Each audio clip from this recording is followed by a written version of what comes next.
The following program contains adult content and sexual themes. Viewer discretion is advised. And it contains murder. Lots and lots of murder.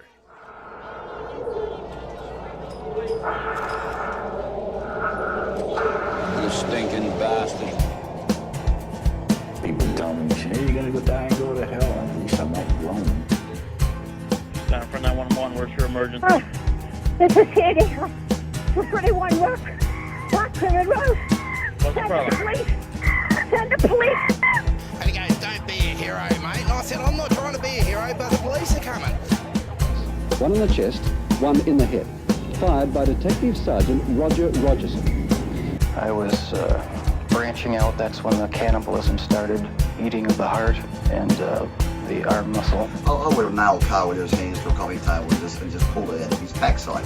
Carl Williams is a wobbly bottomed little cherub-faced little boy whose life would be. I'd harm someone each time I'd kill someone. There'd be an enormous amount, especially at first, enormous amount of horror, guilt, remorse afterwards.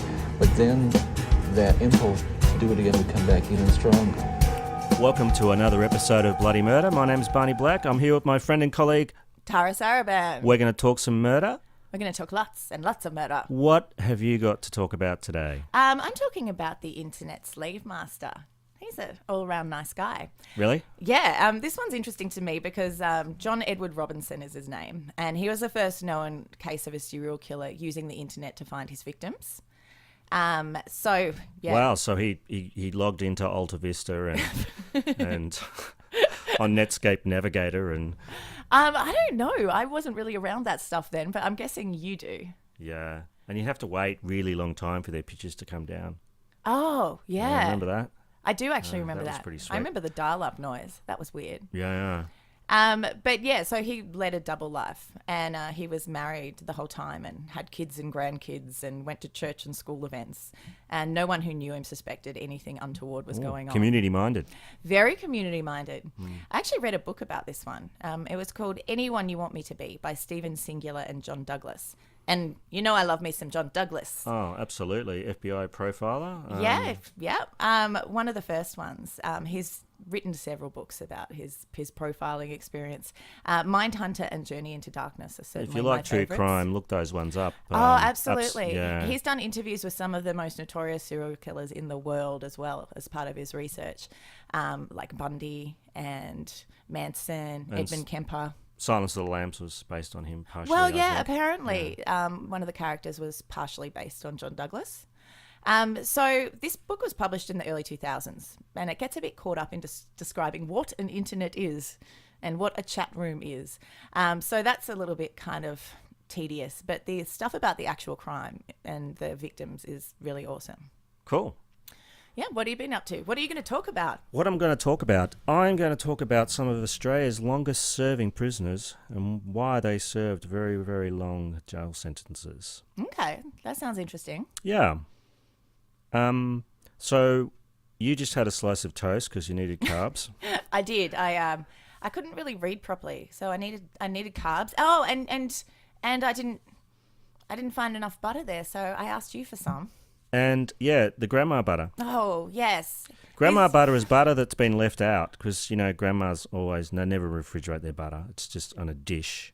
So you can just spread it anywhere. It's awesome grandma butter. Well, I got to say, when you went to me use the grandma butter, I was a little bit appalled. It sounded somewhat sexual. You wish. It was very creamy. And it's easy to spread. It was spreadable. Quite that grandma spreadable. butter.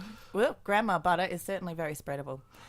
I was going to mention that I found out that one of the founding members of Ace of Base was actually a neo-Nazi. Really? That was something interesting I found out this week. Okay, tell me more. So Ace of Base are like the third biggest Swedish band in the world after ABBA and Roxette. They had an album that went like 9 times platinum. Platinum? Yeah, it's a character from South Park. Platinum in the United States, and they had hits with The Sign and All That She Wants. They sound innocuous enough. But Ulf Ekberg was a founding member of Ace of Base, and he started his career as a neo-Nazi skinhead.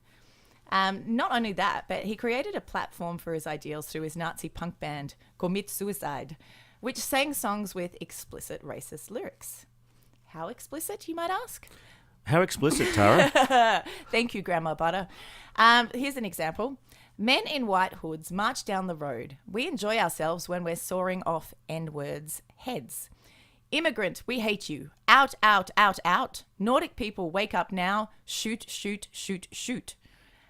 Their album was called Oof Was a Nazi and includes songs like Don't Touch Our Country and White Power, Black Skull Slaughter.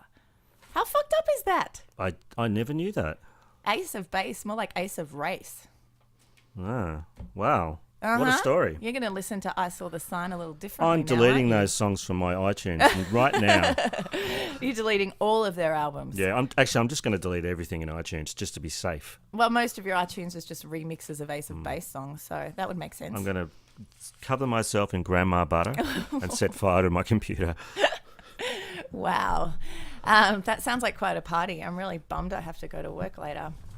Alrighty. Let's get started. Yeah, because this is a long one. When you read a book about something like this, it's kind of hard to actually whittle down what information there is to fit into like Absolutely. a 20-minute sort of thing. Anyway, I better do it. John Edward Robinson was born in Cicero, Illinois on December 27th, 1943. That's a shit time to have a birthday between Christmas and New Year's. He was the third of 5 children. John's father, Henry, was an alcoholic who worked as a machinist for Western Electric, and his mother, Alberta, was a homemaker and the disciplinarian in the household. Robinson was a Boy Scout and became an Eagle Scout at 13. In this capacity, he went to London to sing at a Royal Command performance for Queen Elizabeth II, who had recently been crowned. Afterwards, backstage, he received a kiss on the cheek from Judy Garland. And he was cursed forever after. Is that like a gypsy curse? No, I It'd be more of a blessing, wouldn't it? I would really? think that a kiss on the cheek from Judy Garland would be a blessing, and you could maybe get drunk from it. So he attended Quigley Preparatory Seminary for boys who were interested in becoming priests and graduated at 17. The idea of being a hardworking person who made an honest living didn't much appeal to Robinson, and he started thinking of quicker ways to make money. In 1961, he attended Morton Junior College, but dropped out after 2 years. He still claimed to have been fully trained as a medical X-ray technician there, and used that to land a job in the X-ray department of a Chicago hospital. Ooh, maybe it was Chicago Hope. Ooh.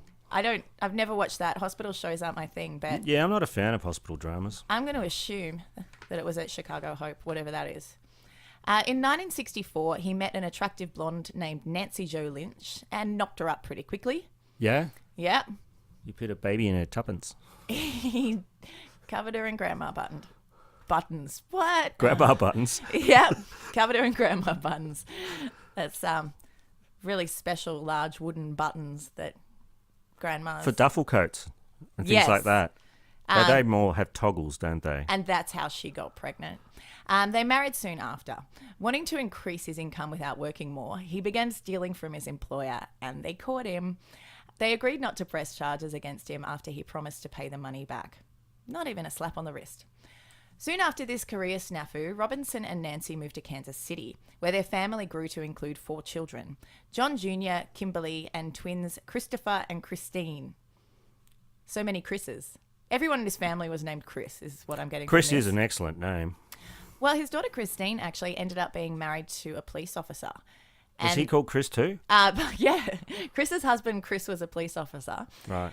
Which would have been embarrassing in hindsight after, well, all the things that are going to happen ended up happening. You can't have Christmas without Chris. You can't have Christmas without all the Chris's. It's a mass of Chris's. With a conman's confidence, forged documents, and letters of recommendation, he obtained more work as an X-ray technician. He liked to hang lots of fake diplomas on his office walls to make himself look far more qualified than he was. Over the next several years, Robinson had several jobs and continued to embezzle from his employers, and also had affairs with co-workers and patients. Classy guy. Yeah, you like him, don't you? In 1969, he was charged with embezzling $33,000 and sentenced to 3 years probation. In 1971, he was arrested again for stealing from an employer and breaking the terms of his parole, which resulted in him having his parole extended. In 1975, it was extended yet again for securities fraud and mail fraud relating to a phony medical consulting company he had set up. In an effort to appear more like an upstanding citizen, Robinson became a scoutmaster, a school sports coach, and a Sunday school teacher at a Presbyterian church, even though he was Catholic. Sounds like a pedo trinity there. That does sound like a pedo trinity. He's not actually a pedo, though. He's a slave master. Ooh. In 1977, he manipulated his way onto the board of directors of a local charitable organisation for the handicapped. Here he used his forging skills to write letters from the mayor and other civic leaders, singing his own praises and talking up his own achievements. He then hosted a Man of the Year banquet where he honoured himself. Awesome. The people he forged letters of praise from read about the event in the newspaper and exposed the entire charade as a fraud. Totes awkward. In 1979, he completed probation and received a glowing report from his probation officer, who obviously must have drunk several litres of his Kool-Aid. The probation officer said that he hoped Robinson will continue to reap the rewards of good citizenship. Well, he certainly did. Yeah, he really did. Most of his probation officers over the years all let him go with glowing recommendations. But there was one that knew he was bad news and kept a thick file on him from 1985 until he was arrested for murder. Apparently it was like 14 inches thick, this file. Someone was paying attention. But most people weren't. Robinson kept breaking the law and getting slapped on the wrist and learning how to better manipulate the system. In 1980, he was arrested again on multiple charges of embezzlement and cheque forgery and received 60 days in jail. He then formed a bogus hydroponics company and swindled his friend out of $25,000 he needed for his dying wife's health care. That's shitty. Classy. He also found himself in a fight with a neighbour's husband after he propositioned her sexually. Really? What do you think he said to her? Sweet tits, wanna stick golf balls up your bits? That'll become relevant later. Trust me. 1982 is the year that he said he joined a secret, well, not so secret if he's talking about it, sadomasochistic cult called the International Council of Masters and became a slave master who would lure unsuspecting young women to gatherings to be tortured and raped by cult members. Good times. Some of them were judges and things. They were like the rich ones. Yeah. Well, yeah, it doesn't really sound like a good time. I was being a little facetious. Robinson soon realised the power he would have by running his own bogus companies. In 1984, he opened 2 fraudulent shell companies named EquiPlus and Equi2. He hired an attractive and smart 19-year-old named Paula Godfrey as a sales rep. She'd been an honour student in high school, as well as a figure skater, pep club member and contributor to the school magazine. Robinson told her he wanted to enroll her in a clerical skills training program in San Antonio as part of the job. He picked her up from her parents' house, apparently to take her to the airport. She was supposed to contact her folks when she got there. When she didn't, her dad got very worried and flew to San Antonio himself to look for her and found that she hadn't checked into the hotel that she said she'd be staying at.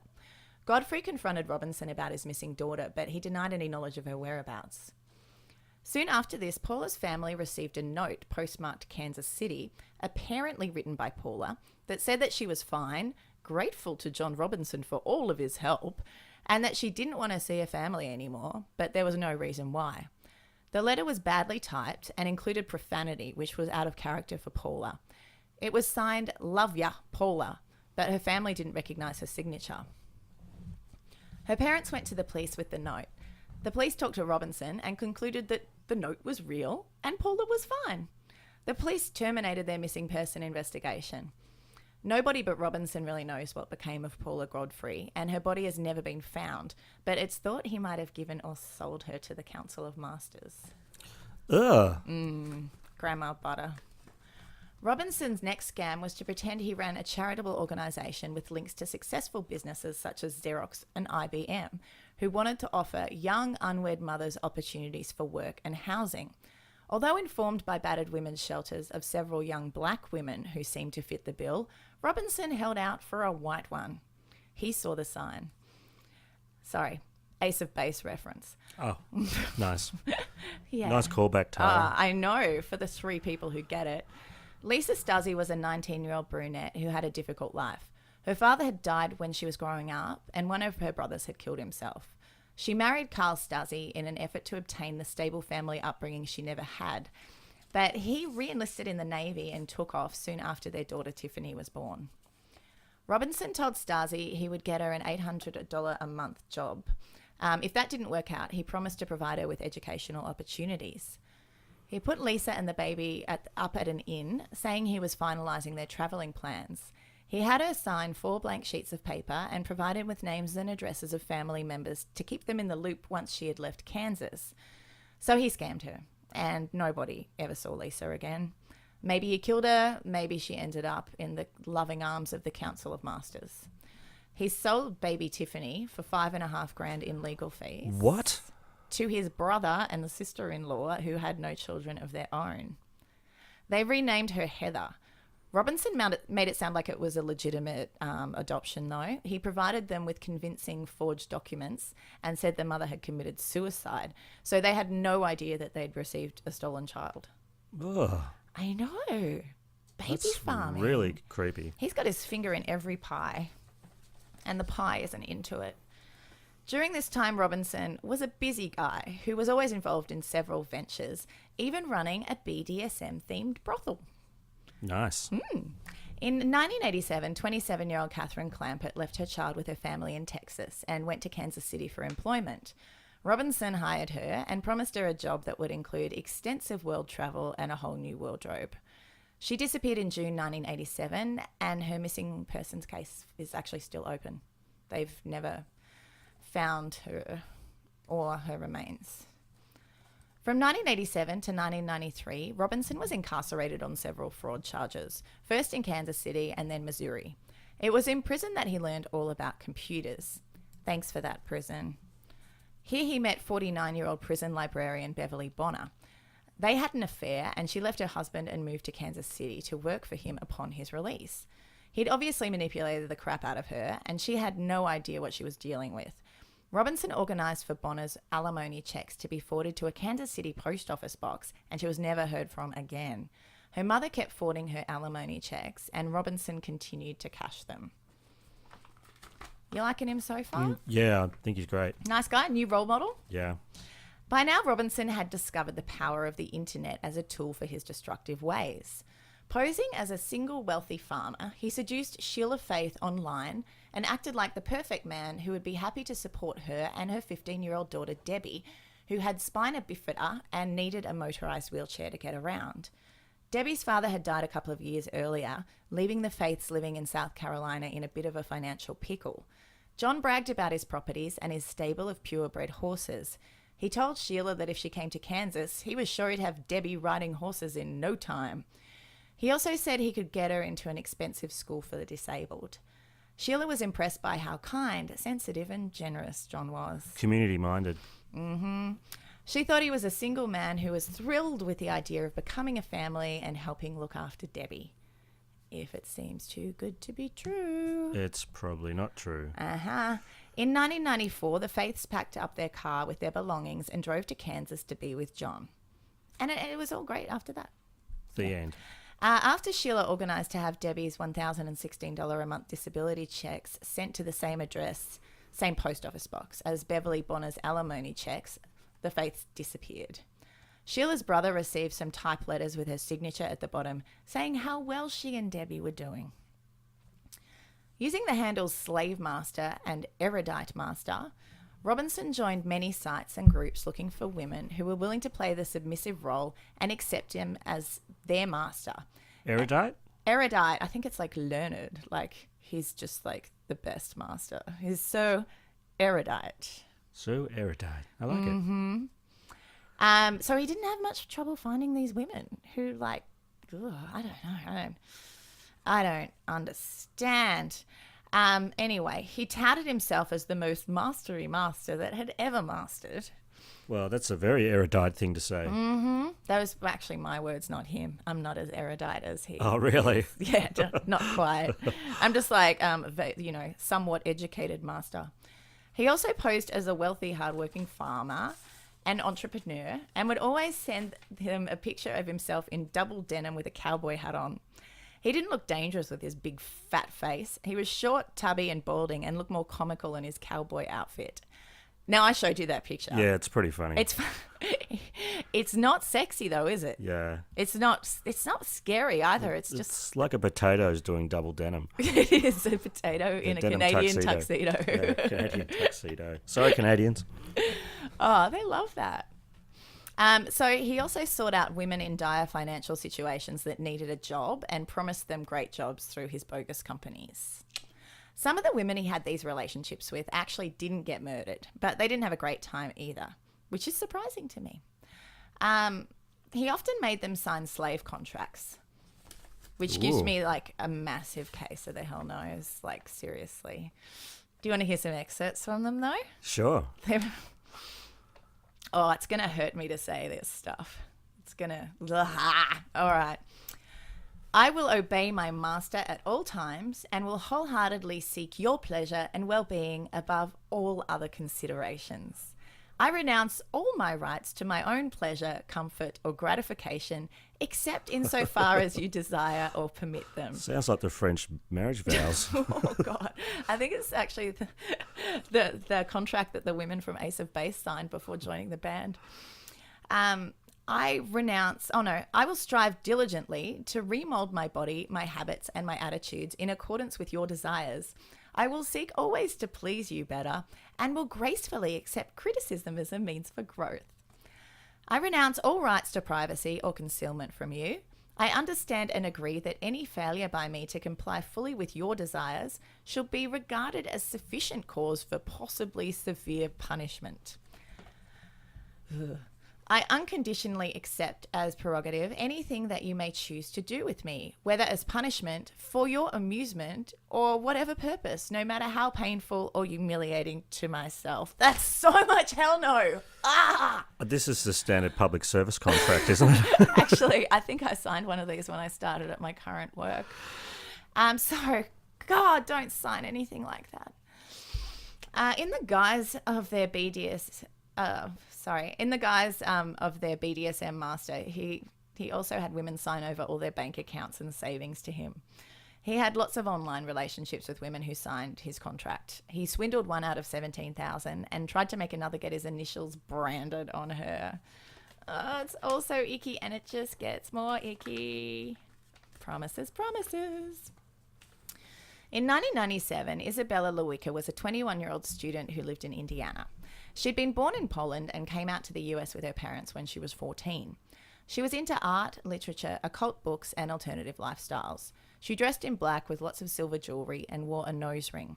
She also had a growing fascination with the world of BDSM and was involved in online chat rooms, which is where she met Robinson.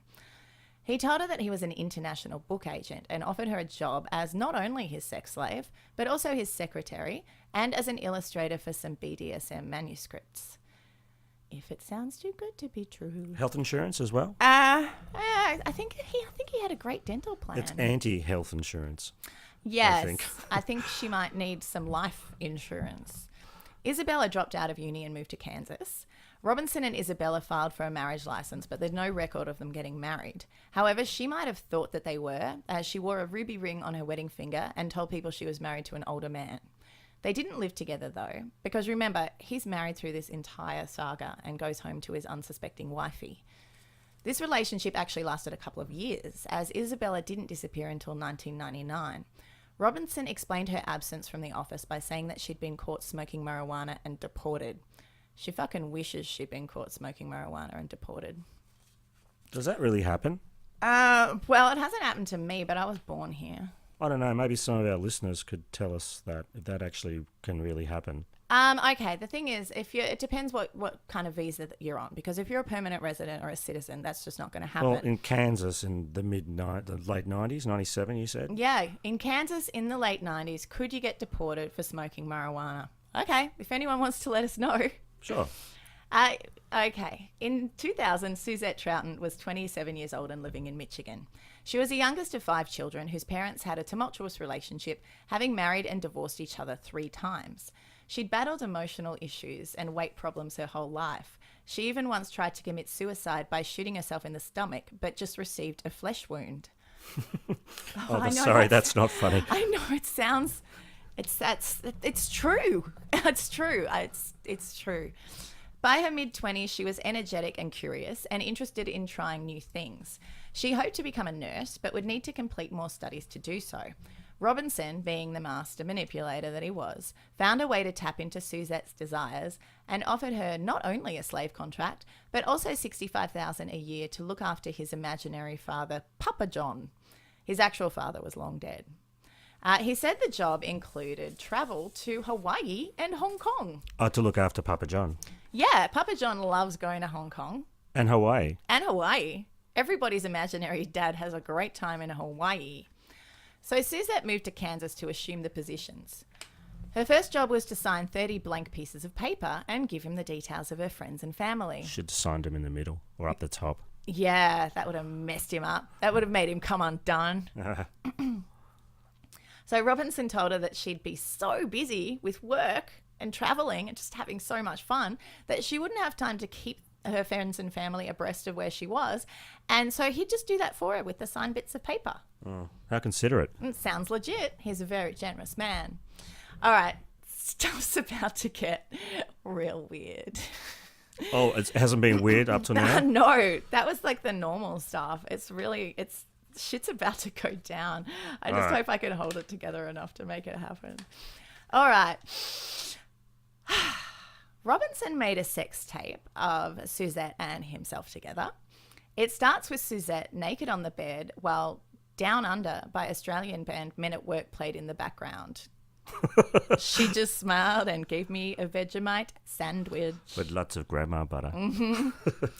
The jurors in this case had to watch the video. Not all of them were impressed or turned on. It involves... Not all of them? Not just...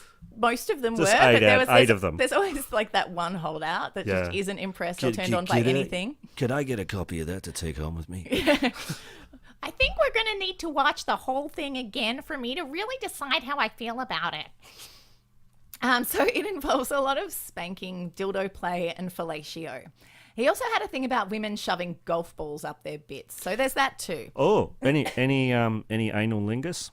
Not in this particular video, but I imagine he liked to get people to lick his ass. It sounds totally up his alley, if you get my drift. Yeah. You like the word analingus, I don't do. you? I just wanted to say it. Analingus. Maybe you could like get a pet and name it that. Yeah, I want to yell that in the park. Analingus. Analingus. Come here, analingus. He's not particularly like verbally imaginative. So he's on the tape saying things like, "Are you a whore, a slut? Do you like cock, bitch?" You know, that kind of stuff. Well, and that's lame. I get a little sad because I feel like it really lacks imagination. He could have come up with something far better. Sit on my Johnson and make your mother bitch pie? See, this is better. Is this better? Yes. Put your todger in my tuppence, you jollicking gib-face flapdoodle. See, there you go. He should have said that. I would have turned on that juror that was holding out. So anyway, he's all like, "Do you like cock, bitch?" And she's all like, "Yes, master." Which reminds me of I Dream of Jeannie. That was essentially a BDSM fantasy masquerading as a family sitcom. Creepy. Yes, master. So this video wasn't made on a new tape either. I really like the evil sister. Oh yeah, She had that dark hair. Mm-hmm. Oh, yeah. I know you like her.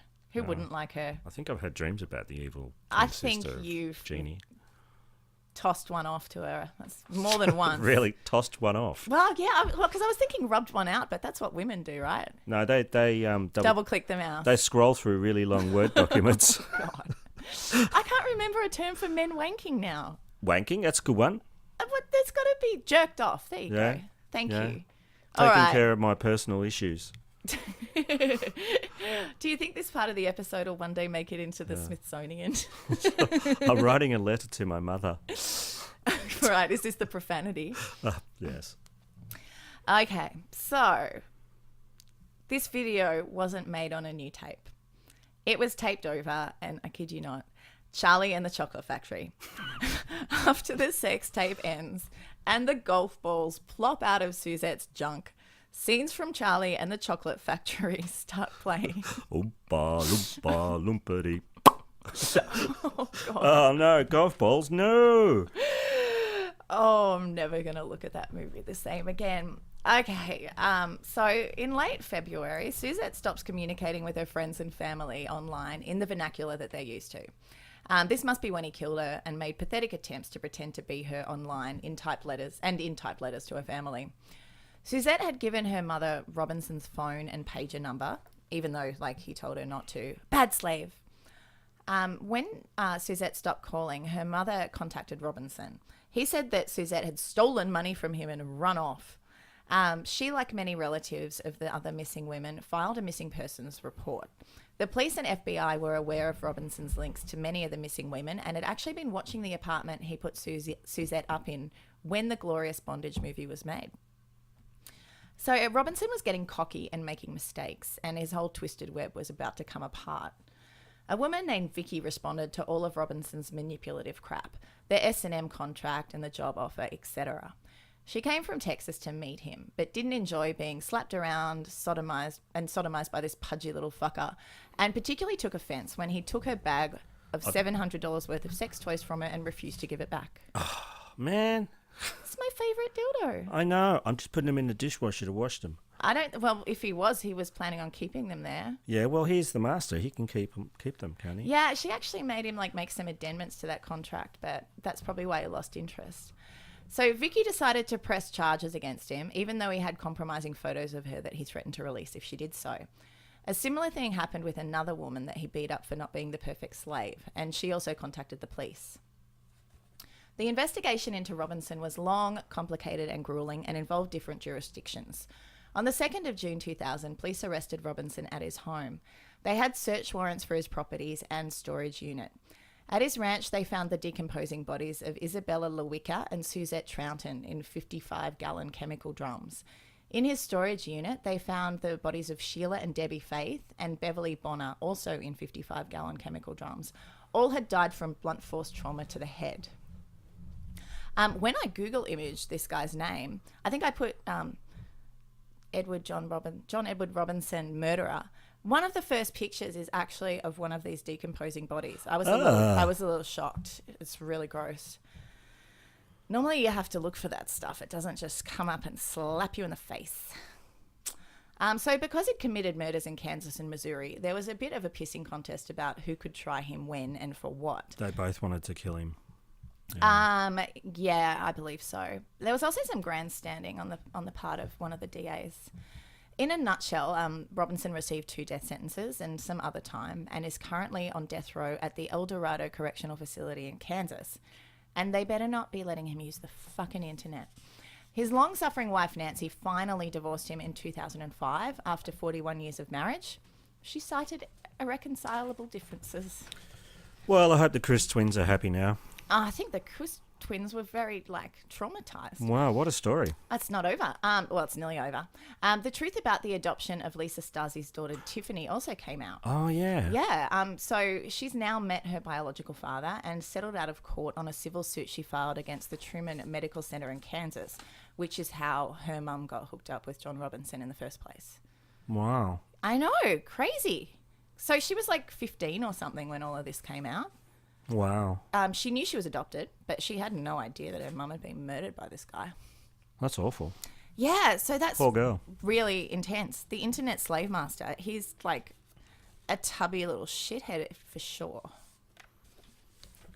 Great story, Tara. Oh, yeah. Are you just turned on as I am right now? Oh, even more so. I'm going to talk about some longest-serving inmates in the Australian justice system. Cool. And how they got there. Now, I picked out a couple here to talk about. There wasn't a lot of information on these guys, but that's why I'm going to do a couple. Are they ye oldie? They are ye oldie. I'm going to call this first one the Lone Avenger. Ooh. His real name is Leonard Keith Lawson. He was born in 1927. He's better known as Len or Lenny. He was a best-selling Australian comic book creator, a successful commercial artist, photographer, rapist and murderer. Oh, that's quite some credits. Yes, Lawson first came to prominence as the creator of The Lone Avenger, an Australian comic book hero, whose first appearance was in the second issue of Action Comics in 1946. I was going to say, I've never heard of this, but 1946. I was only 25 then. I wasn't into comic books until later. He was only a teenager then. He was like about 17. He was a very talented artist. Young man made good. Yeah. What could possibly go wrong? That's right. It ran for 13 years, eventually taking over the entire comic. The Australian comic market consisted of mostly American imports prior to the 1940s. After the start of World War II, the Australian government banned the import of American comics, and Australia was able to develop its own local comic industry. Aha. At the end of the war, Australia found itself with a large national debt, so as a result, the Australian government kept the import restrictions in place. Keep the money in the country. That's right. This gave Australian comic book publishers no competition and a captive audience of comic book readers. Yeah, it was a huge industry at this point. Wow. A little bit about the Lone Avenger. It's pretty much a Lone Ranger ripoff. Right. Okay. He was a sheriff, and despite the heat... A sheriff in Australia? Well, yeah, I'll get to that. Okay. It's not really Australia. Right. Despite the heat in his desert town, he wore a hood covering his head, tucked into his shirt collar. Only the eye holes were cut out. On top of the hood, he wore his Stetson. That's absurd. He sounds like he's dressed like a ghost. And when his hat was knocked off in a fight or when he was indoors, the hood gave him a pointy-headed look of a Ku Klux Klansman. Oh, my God. Was that on purpose? So the hood was actually red, but it was white in the inside of the comic. Okay, because wouldn't it be kind of more like grey? Wouldn't red go to grey in black and white? Well, Would it go to white? Yeah. Was it meant to be racist? And you know how he's called... Yeah, no, I don't think so. You know how he's called the Lone Avenger? Mm. He actually had an offsider. An offsider. What was his offsider? A talking pickle? He was a deputy. And was he of colour? No. Right, okay. He wasn't a talking pickle of colour. That's a shame. I like them green. The Lone Avenger was chivalrous. Chivalrous? Chivalrous it's like to walrus. women and gallant to the rancher's feisty daughters, as he was to the overdressed city ladies who arrived on the noonday stage. Right, so he was like into the ladies. Yeah, Is that what you're trying to say? He was here? even polite to the sassy dance hall girls. Oh, he was even polite to the foul-mouthed sex workers. Yeah. Each month's comic featured a Find the Bullet contest based on the ricochet principle. A scene where the Lone Avenger had just shot the revolver from the hand of a whiskered gunslinger. You had to work out the angle of deflection, guess the route taken by the victorious bullet, and mark with an inked cross where you estimated it was now. That's kind of cool. That's kind of cool. If you guessed it correctly, you know what you got? You got like a KKK hood to put on to wear to school. Not something even better. A Lone Avenger gun belt. Ooh, a gun belt. And the Lone Avenger would personally write to congratulate you. But he's not real, Barney. He would write in a solemn tone, always remember in victory or defeat to obey the Lone Avenger's code. Do you want to hear the Lone Avenger's code? Of course I do. Is it rapey? No, it's, well, you got to read between the lines. Right. You should worship God, venerate the Queen. Oh, there it is. Honour your parents, be polite to adults, respect people of all creeds, be kind to animals, do 3 good deeds a day. Do you have to respect the music of Creed? Yes. Because that would be, I can't sign that. You have to study hard and play healthy outdoor sports and obey the law and set some fires. Right, yes. I was going to say, did he obey any of this himself? Yes. Lawson also created another masked Western vigilante hero. He was called the Hooded Rider. They both wear hoods? That's just a little, like, I don't know. He's not really thinking outside the box there. Well, he also did Diana, Queen of the Apes. Oh, that's more like it. Kind of like a Tarzan thing. But with a chick. With a chick. Yeah, and cool. Some guy called Peter Fury, who I guess was... he has anger management issues for sure. Yeah. I think I went out with Peter Fury. Yeah. Yeah, it wasn't very fun. All right. In 1954, at the height of his success, Lawson led 5 models into bushland and assaulted and raped them all. 5? Yes. So so this is when he was a photographer. So was he? He's a photographer as well. Oh, okay. For this shot, I'm gonna like tie you girls up and rape you all. Yeah. Man, and people think being a model would be cool, but clearly he was pretty good looking though. He kind of had an Errol Flynn kind of look. He had that little pencil mustache and stuff. And so you would have been okay. It wouldn't have been rape if it was you.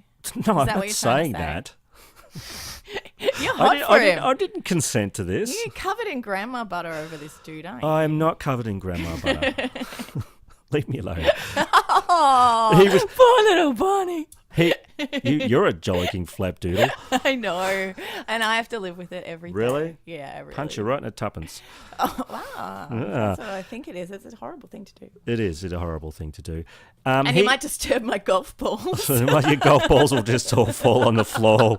Aww. What's that noise? I wish I had a golf ball to drop now, just near the mic, so we could get that sound effect. Oh, God. God, that would be awesome. Oh, excellent. No, So anyway, after he so raped proud of these models, he was sentenced to death. Right. Oh, okay. Well, okay, fair enough. Yeah, he was actually the last person in New South Wales to be sentenced to death. But anyway, obviously he didn't die. He had his sentence commuted to 14 years in prison. 14, that's not very long. Yeah, For 5 it was women. it was a big deal at the time because Lawson was a bit of a phenomenon. He had a fan club and a circulation of over 70,000 copies per fortnight. Wow. And Australia only had a population of 8 million people. Oh, so they all had one. Is that how the maths works on that? Yeah, pretty much. Oh, and there okay, were trams in Brisbane. Yep. It should be noted that at the time of his first imprisonment, he had the gall to ask to be let to continue to write and draw the Lone Avenger. He wanted to keep doing it in prison. Did they let him? Because no. it kind of... Oh, I thought that's good. Yeah, 9. 9. Niet. No. No. Okay. His request was Suck it. refused. Suck it. He got released in 7 years. Oh, and did they buy him a puppy and give him a fucking sandwich as well? They did. 7 years. That's not even... that's a year and a bit for each woman. That's vile. Right. Vile. It really is vile. Oh, was it because he was rehabilitated and then, he was a really good community-minded man thereafter? Well, it's funny you should ask that because people asked serious questions in 1962 as to how and why a rapist like Lawson was freed after only serving 7 years. Because they liked his mustache. The reality, which is a really hard word to say sometimes, Reality. was that he had not exhibited any signs of being anything other than a fully rehabilitated man. He had found religion inside jail and even befriended a nun. Ah, friends with a nun. That'll get you out every time. Who he would later ask for during the Mossvale siege. What? Which we'll get to. Oh. Which led the parole board to take a chance and set him free. Off you go, champ. Off you go. All right, so he's out of jail. November 7th, 1962. While painting a portrait of 16-year-old Manly girl Jane Bower in his flat at Collaroy, Lawson bound her arms, sexually assaulted her, and then stabbed her to death. Did he do the portrait of that? I don't think he finished the portrait. He got distracted by being rapey and stabby. Probably got blood all over it. Make that work. The very horrible. next day, he took several hostages at the Sydney Church of England Girls' Grammar School. Oh, God. This is in the Mossvale siege. He then demanded that then Miss Australia and Olympic athlete known as the Golden Girl, Betty Cuthbert, be brought to him. Oh, I bet both of them were just like, hey, that's a great idea. We'd Yeah, love I to don't meet think him. they went. No. Did he- his friend the nun come?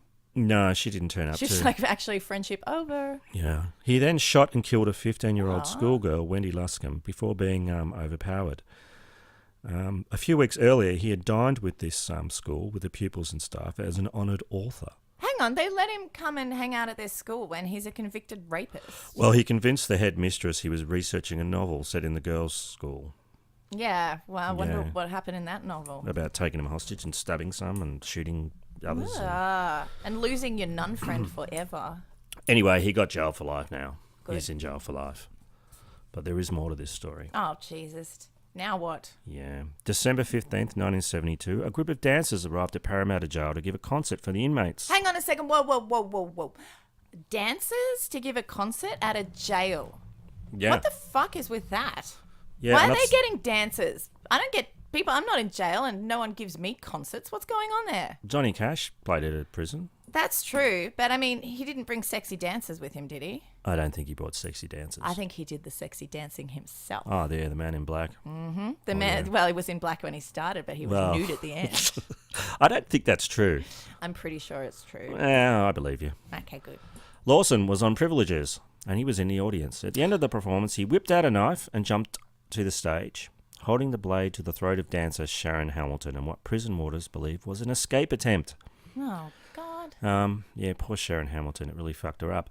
She later sought extensive psychiatric treatment and became a patient at the now notorious Chelmsford Hospital. That's not a nice place. 6 years after the attack, Hamilton committed suicide. Jesus. And that's why you don't become a prison dancer. So there's another victim of his. Many years later, when he was still in jail, there was an interview with him, and Who's interviewing him? I don't know if it's on newspaper. Woman's Day. The Daily Mail. The Daily Mail. E-News. E-News. Entertainment Tonight. Anyway, okay, I get it. TMC. TMC. Can you think of any more? Louis Theroux. Oh, great. He detailed his successes. By age 25, he drew the biggest selling comic and was the highest paid black and white artist in Australia.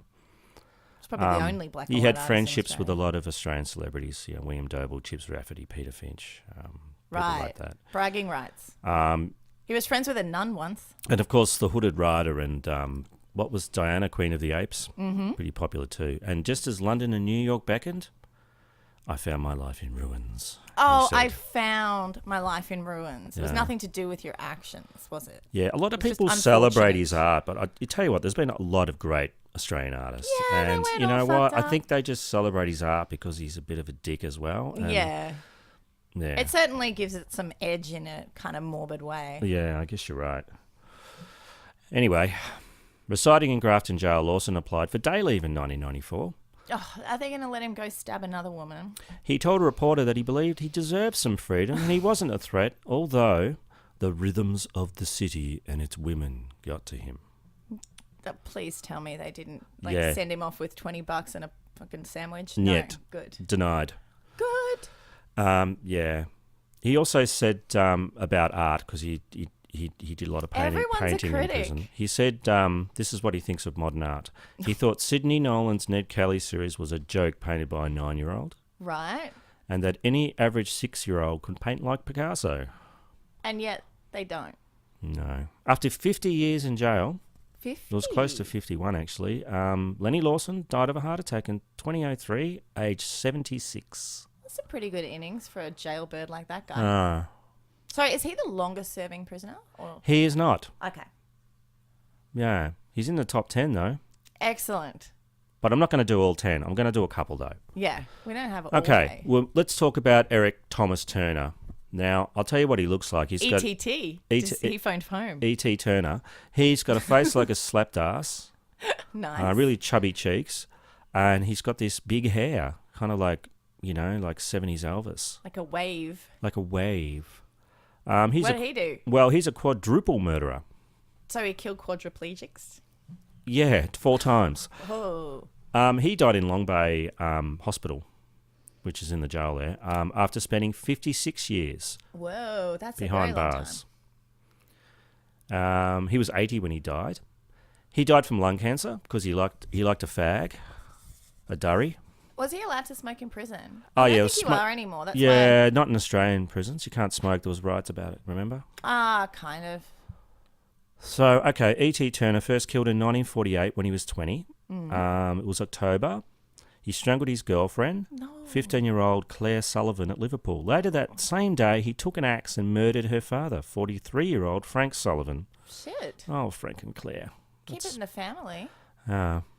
So on December 15th, 1948, he was condemned to death, but of course his sentence was later commuted to life. Right. And then they let him out after 2 years and they gave him a present and a handshake and a gold watch. Actually, he didn't get out until August 1970. So what's that? 22 years. That's something. For 2 murders? I don't know. Yeah. I guess they thought I he was. never agree with I guess this they all shit. thought he's really rehabilitated. Right. His hair won them over. He's nearly 3 years after he was released, he kills his brand new mother-in-law, Harriet Field, 60. Hang on, someone married him after he'd killed his Yeah, girlfriend. he and her dad? remarried. That's He not remarried smart. when he got out. He killed his mother-in-law, Harriet Field, 60, apparently blaming her for the breakdown of his marriage. So Oh, the yeah, I'm marriage sure it was wasn't going her very well. fault. He stabbed her 11 times. Turner also stabbed to death his stepson, little Johnny Piltz, when the 11-year-old bravely went to the aid of his grandmother. So, yeah, I know.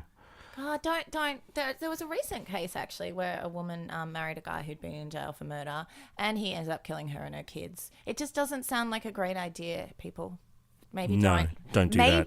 Maybe don't marry a murderer. Don't just sign blank pages. Don't sign blank pages. Maybe don't sign slave contracts, and Hmm. don't marry a murderer. Yeah. Yeah, good advice. And check the use-by date on your grandma butter. It's not refrigerated. Oh, no. There was public outrage that Turner had been released and killed again. Yeah, well, Yeah. rightly so. So in 1973, he was sentenced to life, but this was redetermined in 1992 to life with a 20-year non-parole period. And a pair of Siamese cats and a cake. So he came up for parole in 1993, and he didn't want to go. Oh, He just said, "I've spent most of my life in jail. This is where I, this is my place, man. This is my spiritual home. And he got out in about 6 months. After he got out, he died. And there you go. Oh, wow. All right, another one? Yeah. All right, Tony Rawlins. This is like being on Tinder. He had 54 years Fuck, that's a long in time. jail. And he died there, Wolston Correctional Centre in Brisbane, age 82. He was sentenced to life in prison for the brutal murder of a 12-year-old Townsville girl. Australia had a population of 9 million in 1956. Brisbane had trams, and Bill Haley and the Comets were laying down some real funky jazz. Yeah, this is like when my mum was a kid Yeah. in Brisbane or Townsville. Rawlins was 28 years old when he was sentenced to life in 1956 for the Kissing Point mutilation murder of 12-year-old Townsville girl Fiona Pronga. Do you think they changed the name of Kissing Point afterwards I to think like they Killing did. Point? Yeah. Rawlins was a former stockman. He met the girl on the beach at Kissing Point in December 1955. He bought her lunch. Well, I hope she got to finish her lunch, and I hope know. it was a fucking good lunch. Corn dog, sandwich, something like that. He then strangled her with a belt after she rejected his sexual advance. A medical expert said at the Times Rawlins was unconcerned with his deeds. It doesn't bother me. The crime sent shockwaves through the Townsville community, and hundreds of locals turned out to spit abuse at him on the first day of his court appearance. But Australia does that well. Ah, you bloody mongrel. Yeah, I they should do. burn him. Well, the Sydney Morning Herald reported that 200 people booed and jeered, and they were calling out, "You ought to burn, you dirty animal." Well, that thing at the start of our theme song, that "you stinking bastard," that comes from who was it? It was the Bernie. Yeah, South Catherine Australia. Burney. Catherine Burney. Yeah, they were yelling lots of abuse at her. It was awesome. The crowd was the biggest in Townsville court history. Wow. So he spent so much time in jail. One quote from a family member said, he was frozen in time. He had a 1-month daughter when he went to jail. She's now a grandmother herself and never knew him outside of prison. Rawlins was married with another small son at the time of the murder, but his wife packed up and left after he was arrested and never made contact again. That sounds like a very good decision. That sounds like a wise move, doesn't it? I mean, not only was he trying to like cheat on her with a child, but he's also really murdery. Yeah, so they cut him off. His nephew told the Sun Herald that he refused contact with his uncle after discovering he'd murdered a child. He said, "I used to visit him as a kid until I found out what he'd done. Would you keep in contact with someone like that?" Is he like kind of English? I don't know. What's going on there? I don't know. So Would you keep in contact with someone like that, bloody mongrel? So yeah, they're some of the longest-serving prisoners. Well, it makes me in the think Australian that justice system. the food must be okay in Australian jails because they all live to quite ripe old ages. Some of them do, yeah. Yeah, I'm thinking that actually a plan for longevity might be to go to jail here in this country. I'm going to give you the top 3 longest-serving prisoners in the world now. Would you like to hear them? Yes, I'm not yes, going to yes. do their whole story, so I'm Okay. just going to do them quickly. Okay, which country do you think number 1 comes from? America. No. Also Australian. His name is Charles Fossard. He spent 70 years and 303 days. So it's nearly 71 years in jail. He was a homeless Australian immigrant from France. Oh, did they get him because he liked to party? The Frenchman loves to party. He was put in the J Ward Mental Asylum, which is in Ararat. It's a notorious Australian prison, which is now closed. Chopper Reed went in there after he chopped his ears off. Right, that was the whole plan. So did they just put this guy away and they're like, we'll let you out when you're sane, and then that day never came? Yeah, he only murdered one elderly man. Wow, if he was Took a his comic boots. book guy, he would have like gotten a medal for that. Yeah. They would have bought him a house on Sydney Harbour.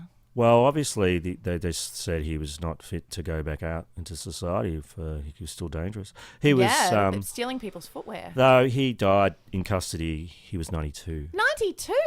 in This is 1974. amazing. These guys live forever. So he was in jail from 1903 to 1974. Oh my God. I mean, fuck me, that's a long time. It really is. Absolutely. Okay, number 2. He's American. His name is Paul Geadle Jr. Easy for you to say. He was in jail for 68 years and 245 days. So nearly 69. Sexy 69 years. He was granted parole in August 1974, but the 80-year-old inmate did not want to leave. Having lived in prison for 63 years, his entire adult life, and having no family, he believed that he would not make it on the outside. He chose to remain in prison for almost 6 more years. So you can choose to just stay there. I guess. assumed that they would like kick you out after a certain point. I don't know, you just fuck up your parole thing. Yeah. You just say, It's look, like, nah, not going. you just say, I really want to kill people when I get out. Oh yeah, I'm gonna kill rich white guys when I get out. Oh, That'd yeah. keep him in. Yeah. So he did get out, but he only lived for another 2 years after he got out. Wonder what it was like for him. Must have been crazy. Yeah, institutionalized, I think, is Yeah. the term for it. Yeah. Okay, number 3.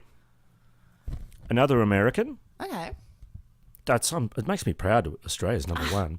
I know. We're amazing. Though it's mostly all Americans after that.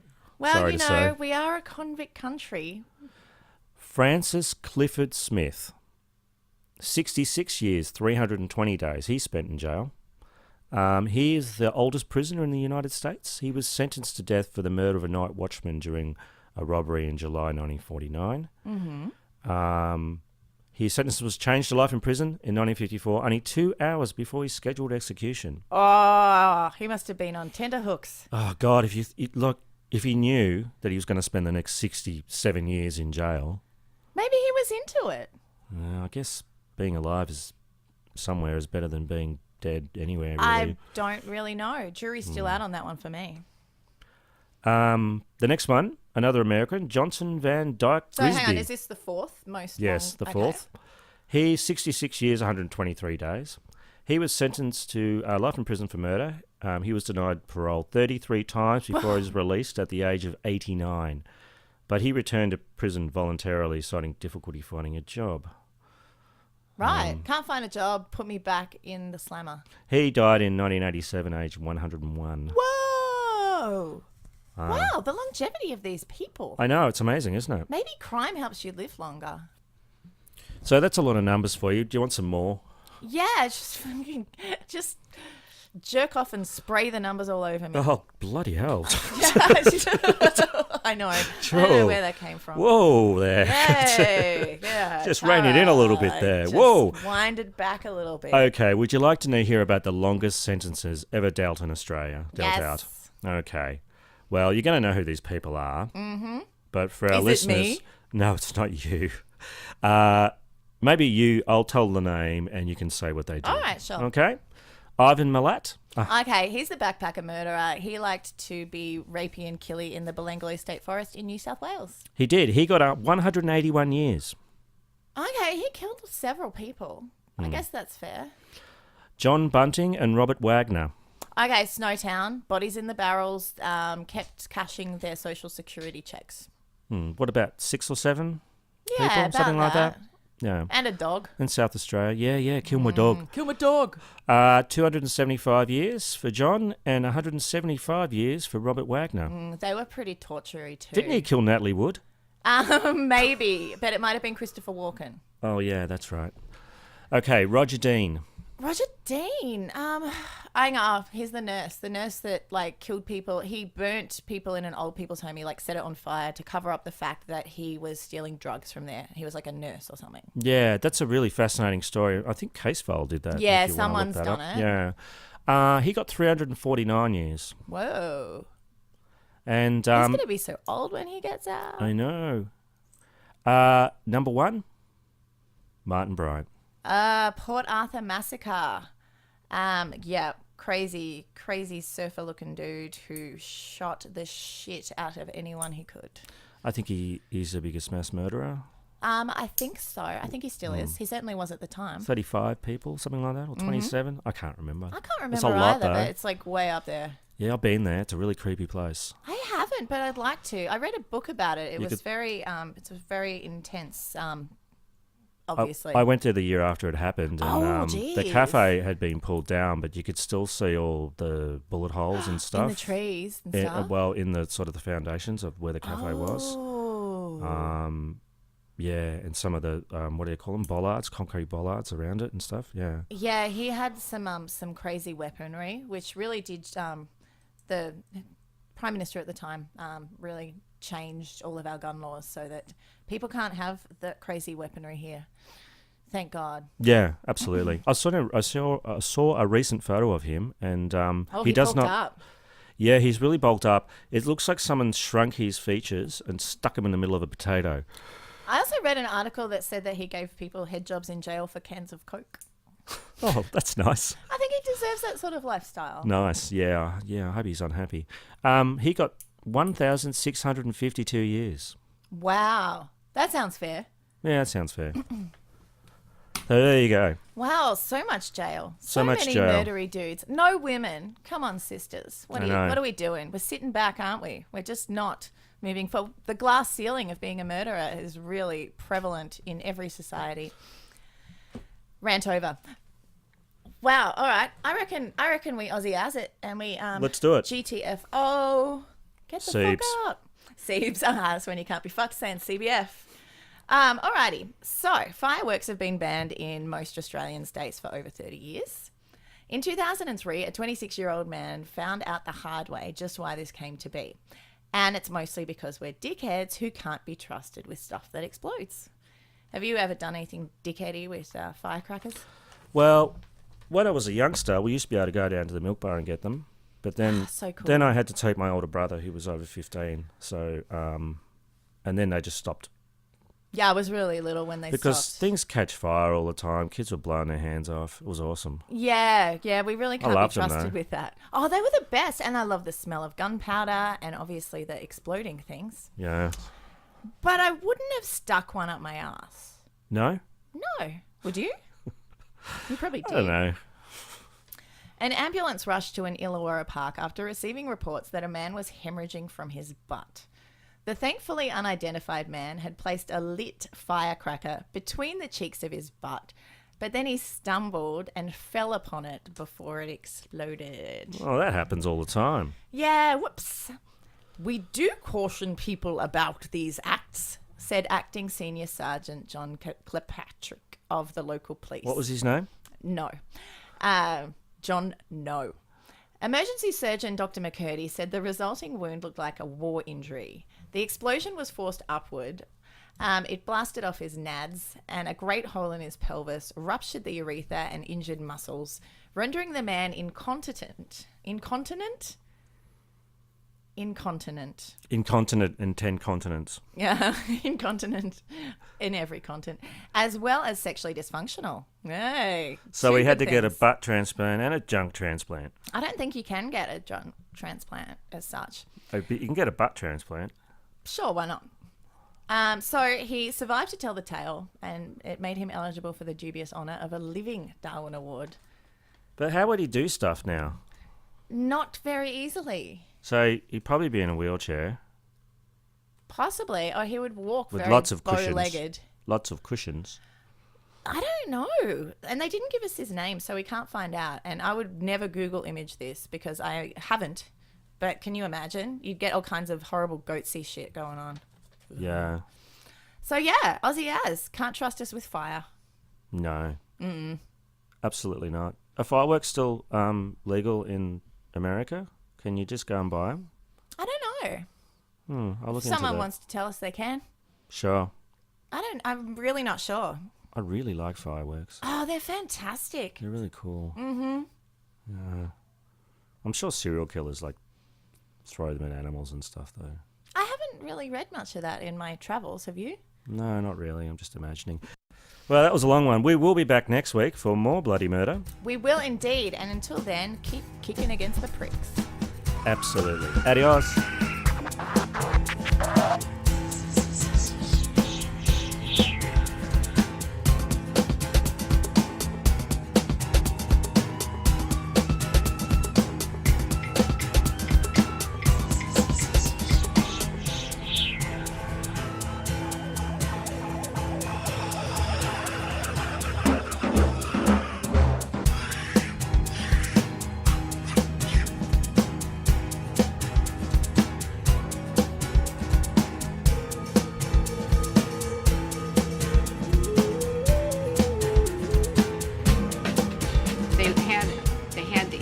pump on in the room, and they kept lying that it wasn't on, and they were using sonic pressure on my head since 1997.